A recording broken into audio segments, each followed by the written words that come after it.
Well, this is our Saturday morning call, and I think this is Millionaire Mentorship class number 27.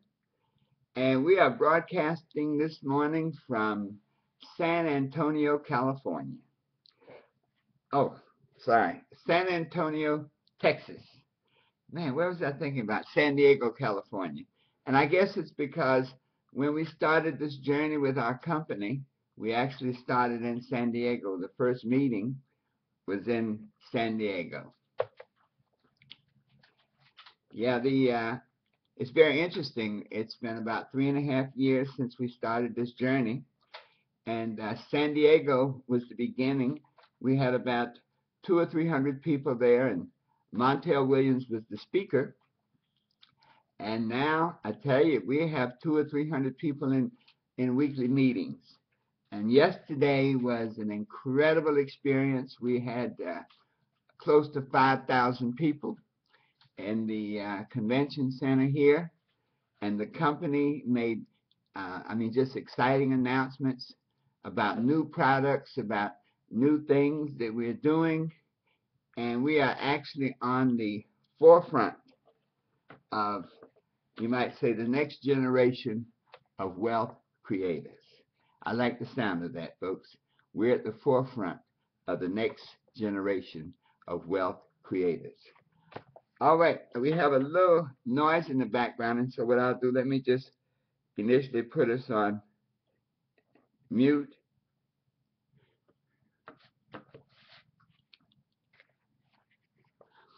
All right, folks, well, this is Herbert Harris, and we're broadcasting today from San Antonio, Texas.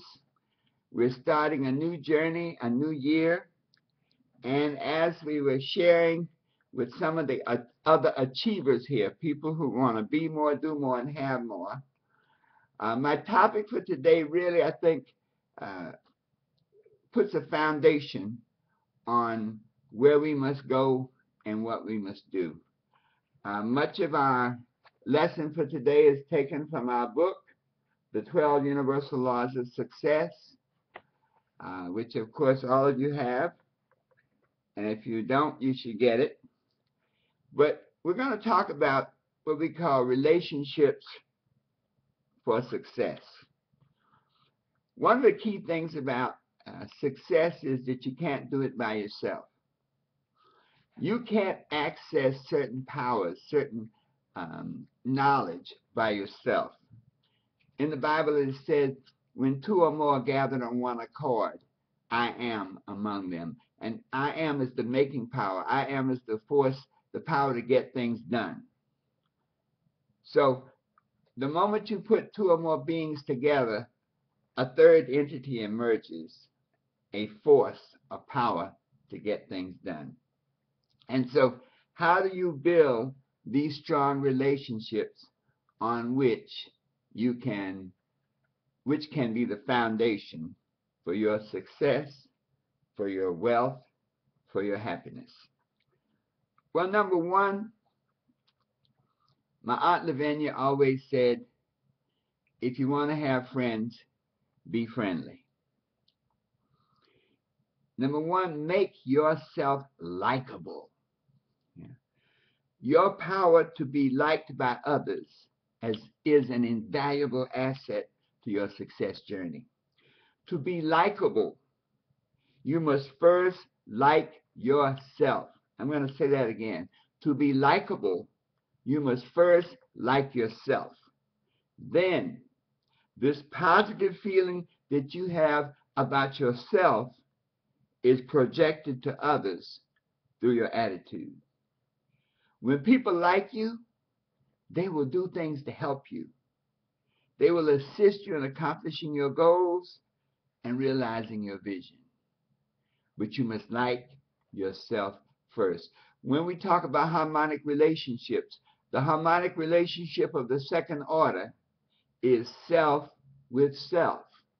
And so if you don't like yourself, if you're not happy with yourself, then it is extremely difficult to build success relationships on which you can base we'll call it your wealth initiative. In Proverbs it says, he who hath friends must show himself to be friendly.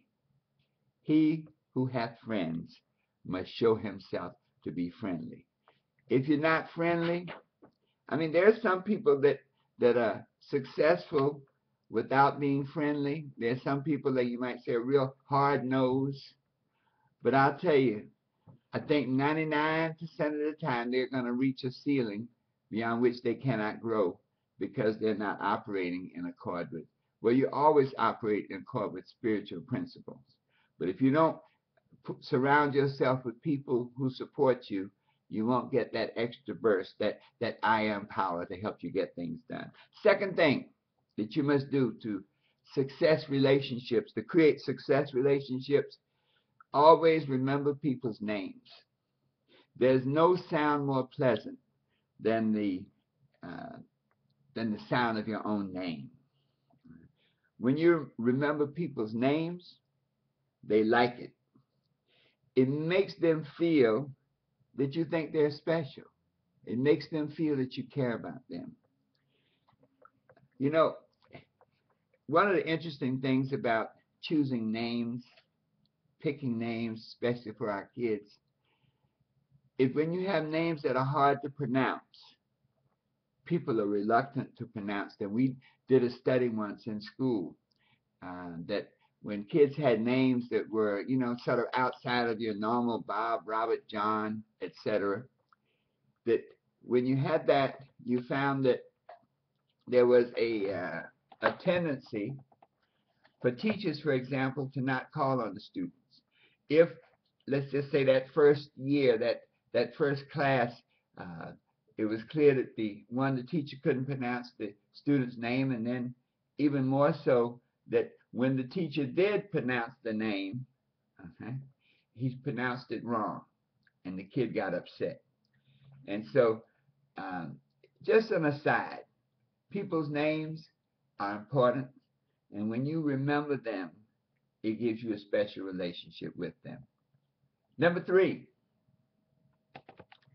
express appreciation for what other people do.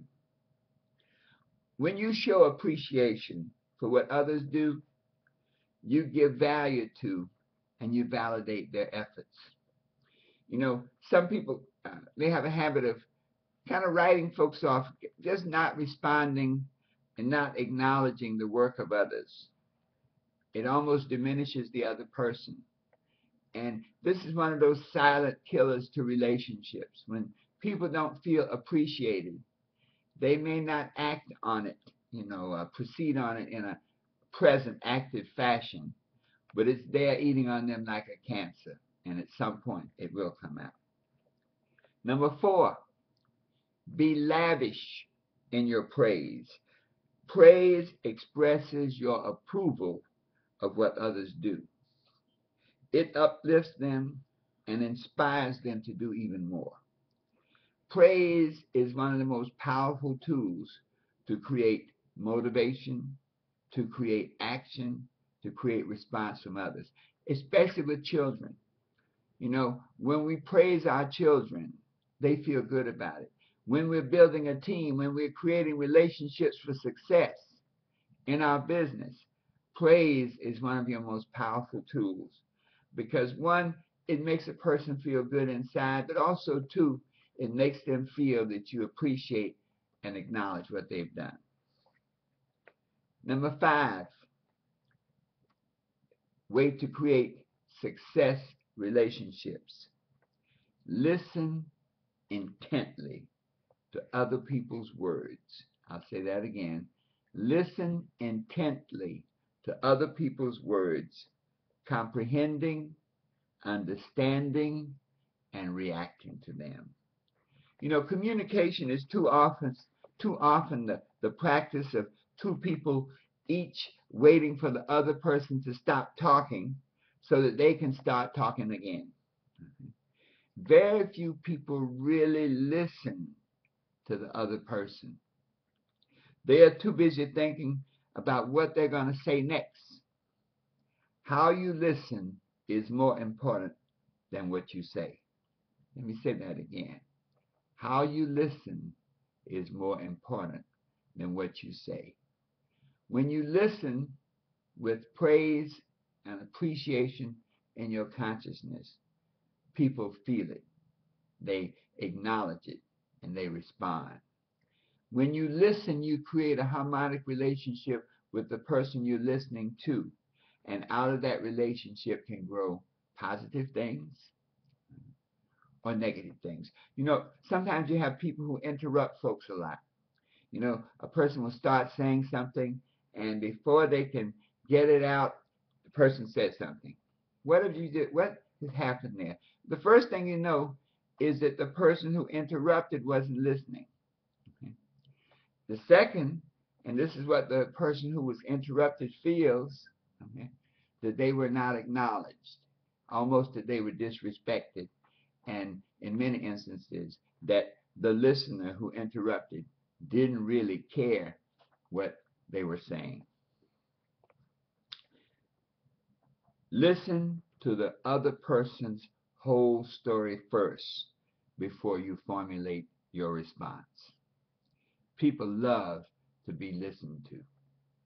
Number 6, in creating success relationships, let the interests of the other person be the topic of conversation. The best way to get and keep another person's attention is not by smooth talk designed to impress them with your own accomplishments. You get their attention better when you encourage them to talk about their own accomplishments, their own goals, their own aspirations. People love to be listened to. Number 7, the key to developing success relationships. Make the other person feel important. If there's one thing that creates, you might say, a self-fulfilling prophecy of non-success, is when you don't make the other people, the people you have relationships with, feel important. When you're building a team, when you don't recognize and acknowledge the importance of everyone you meet. Always focus the conversation on the other person. Get out of the I-itis. Be conscious of their needs and do your best to meet those needs. Be courteous and helpful in ways that are meaningful to the other person. When you make people feel important, they will go the extra mile and help you in your endeavors. Number 8, success relationships. Do not criticize. I'll say that again. Do not criticize. Live above petty criticism. Criticism is like a knife that you stick into a person's heart, into their spirit. Sometimes it's like a little razor blade that you don't notice the cuts right away. But if it's consistent criticism, eventually you kill the person and kill the relationship. Treat other people the way you would like to be treated. In the Bible it says, do unto others as you would have others do unto you. If a person never read a Bible, never knew anything else, but at least lived their life in a fashion conforming to the golden rule, they won't be too bad off. Let love motivate your attitudes and your actions. Desire the best for everyone. Everyone you meet, you just radiate that I want the best for you. Be willing to go the extra mile, especially if it will bring more knowledge and understanding. When you throw dirt, you lose ground. When you point one finger at someone else, there are 3 fingers pointing back at you. Number 9, always believe there is a way to achieve the best results. Know that people will come into your life experience for a reason. Nothing happens by chance. People come into your life experience for a reason. And so when your self-image is intact, be assured that you will only attract those people who are in harmony with and in harmony with how you feel about yourself. Think about this. If you attract people who don't seem to like you, if you attract people who treat you badly, if you attract people who seem to just be negative, look at your self-image. That's the law of attraction. You're pulling that into your space. As we said at the beginning, to create good relationships with others, you have to first have a good relationship with yourself and a positive self-image. You know, other people will be, whenever you attract positive things, whenever you attract good things, whenever you radiate positive possibility thinking and vibrations, you create an aura which will repel any negativity that comes into your space. Therefore, do not hold back in building positive relationships. Do all that you can to nurture and develop those relationships into long-term associations for mutual positive benefit. Do all that you can in building relationships, in creating relationships to nurture and develop long-term associations with positive mutual benefits. These are words and phrases that can help you develop positive relationships. The four most important words: I am proud of you. I'm sorry, the five most important words: I am proud of you. The four most important words: what is your opinion? And when you ask, listen and hear their whole story first. The three most important words: if you please. The two most important words: thank you. The single most important word: congratulations. And the least important word: I. I. I. If you are inflicted with iitis, you will not build strong, positive relationships, which will help guide and direct your success. And so it is, folks. Build strong relationships knowing that when two or more gather on one accord, I am the making power is there to help you get things done.